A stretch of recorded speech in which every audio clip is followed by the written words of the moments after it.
نحن الآن عزيزتي ساندرا على الهواء مباشرة من أحد مباني النفوس، وقد تمت السيطرة عليها بعد دخول الإرهابيين.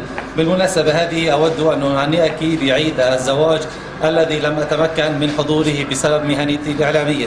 وهذه الإرهابيين تم قتلهم في مباني النفوس، ونجد معهم حبوب هلوسة. ونلتقي الآن مع أحد العساكر الذين هذا يوجد إرهابي يلبس بيده خاتم ذهب يدعون الإسلام وهم بريئون منه كامل البراءة. نلتقي الآن مع أحد العساكر الذين دخلوا هذا المبنى. الله يعطيك العافية. الله يعافيك. كيف تسللتم إلى هذا المبنى وقتلتم الإرهابيين؟ دخلنا إلى مبنى أحد مباني النفوس بعد أن تسلل إليه عدد من الإرهابيين المسلحين الذين عاصوا فسادا بالبلاد وخربوا مباني النفوس، وقتلنا عددا منهم. وأحد عناصر بعد محاصرته قتل نفسه ولم يسلم الإسلام. يعني أحد هذه العناصر التي تدعي الإسلام قتل نفسه؟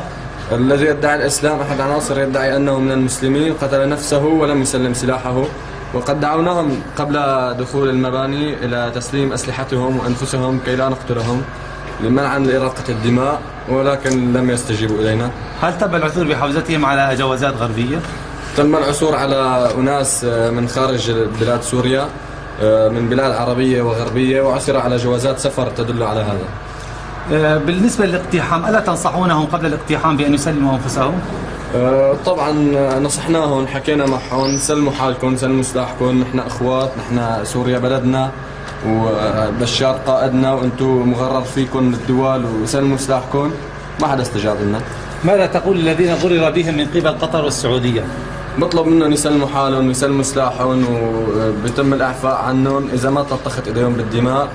ونحن أخوات ونحن بسوريا بلدنا هاي، وبشار قائدنا وقبله كان سيادة الرئيس القائد خالد حافظ الأسد قائدنا، وبطلب منهم يسلموا حالهم مشان ما ندمر سوريا بلدنا اللي نحن وياهم بينا فيها سوا. شكرا. عزيزتي ساندرا، بعد هذا التقرير المباشر والقضاء على الإرهابيين في أحد مباني النفوس من أحياء حلب القديمة، ننوه لمهنتي الإعلامية أنه تم الاستغاثة بنا من قبل الأهالي للقضاء على أولئك الإرهابيين الذين عاشوا في الأرض فسادا. كان معكم شادي حلوة لقناة الإخبارية السورية.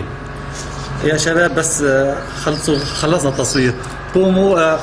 نهار افتح جزدان يطلع لي سوا رجي. الله أكبر.